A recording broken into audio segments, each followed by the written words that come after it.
خۆشبەختانە ئەنجومەنی وەزیران سەرۆکی ئەنجومەنی وەزیران کاکنی چیروان بارزانی مەبلەغی 2 ملیارد دینارە خەرج کراو بۆ یانەیەن وەرزشی هەفتەیە دابێت ئینشاءڵڵا و مەبلەغە دێتە دابەشکردن سەر یانەیەن وەرزشی وەک لیستێک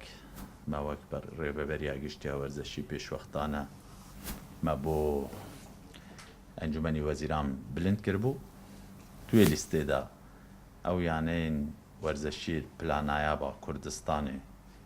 یا فوتبۆڵێ یاریەتکەن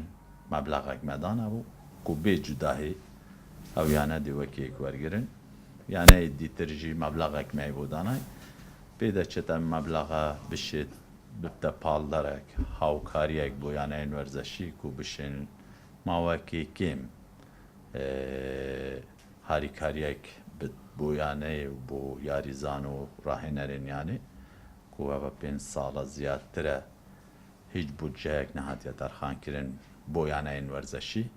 ئەگەر هات و مەشیە یانەیەن وەرزشی کێم بکەن دێبارێ حکوومەتە هەرێمێژی سڤکە بەرهەندێ بەرنامەیەکێ ئێکجار مەزنێت بەردەستێمە هەکە مەشیە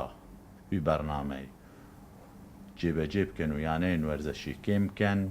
پێشینەین مانگانەکە وەکی پێشترژی نەبێت نیڤەی وا پێشینە دێ هەروی ئاستێکی بەرز دێچنە ناو وەرزشە عێراقیدا و وەرزشە کوردستانی دێ پێشێخ